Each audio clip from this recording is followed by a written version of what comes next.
Hi everyone, welcome to another edition of Avalanche Storytime. I'm Adrian Dater.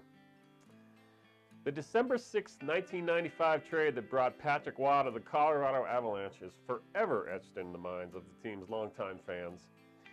It was a day that truly altered the fortunes of the franchise forever. But the actual deal that had happened, Waugh and Mike Keane to the Avs in exchange for Jocelyn Thibault, Martin Rucinski, and Andrei Kovalenko, would never have happened had it not been for a crazy combination of events. If things had actually gone the way they were supposed to have gone, the trade would have looked a whole lot different. But let's back up a little. By the start of the 1995-96 Montreal Canadiens season, as unimaginable as it could have seemed, there were murmurs that Waugh and the Habs might part ways. Despite Waugh winning 2 Stanley Cups and 2 Conn Smythe trophies as a Canadian to that point, playing goal in Montreal was always a giant vat of pressure, and by this time, nerves were starting to fray between the team and the great goaltender. Montreal's general manager at the time, Serge Savard, probably sensed this. Waugh would turn 30 by October of 1995, and quite a few in the hockey world actually believed he was well into the downside of his career. As a result, Savard and the new Avalanche GM Pierre Lacroix secretly held talks on a trade.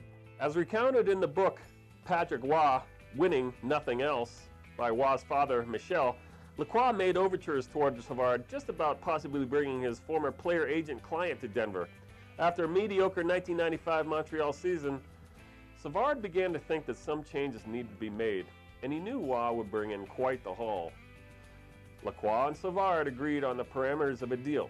Waugh would come to the Avalanche in exchange for forward Owen Nolan and goalie Stéphane Fiset.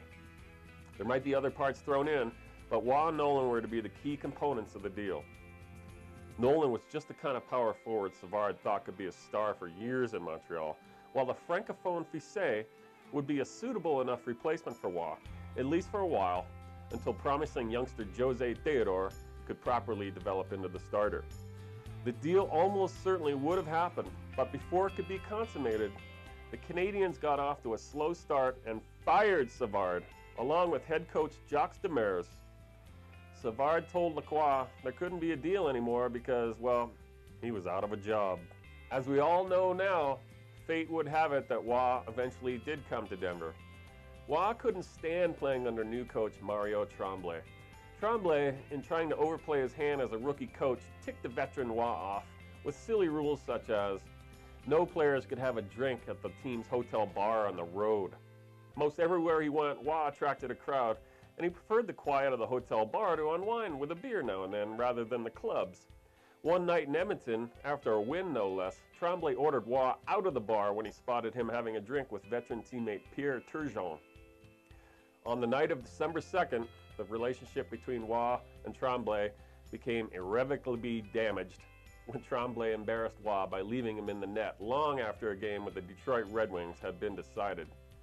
Instead of Nolan and Fiset for Waugh and maybe a throw-in, new GM Ray-Jean Houle had his hand forced into a quick trade by Waugh's tirade at Tremblay on the bench following his exit in an eventual 11-1 loss to the Wings. Lacroix immediately made inroads to Houle and convinced him into giving up Waugh and Keane for Thibault, Rucinski, and Kovalenko. Lacroix had earlier been able to move Nolan to San Jose for Sandis Ozolic, who was a huge missing piece to what eventually would become a championship team. If not for the Canadiens firing Savard when they did, Ozolic probably never would have become an Av. One other interesting tidbit from this trade, among many. The Chicago Blackhawks offered their goalie, Ed Belfour, straight up to Montreal for Waugh. Thankfully for the Avalanche, Houle turned him down.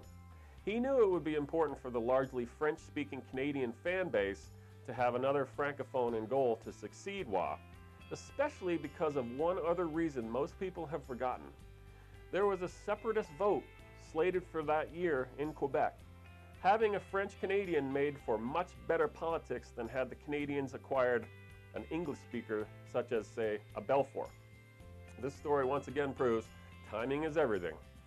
Fortunately, in this chapter of Avalanche history, the timing for the Avs was perfect.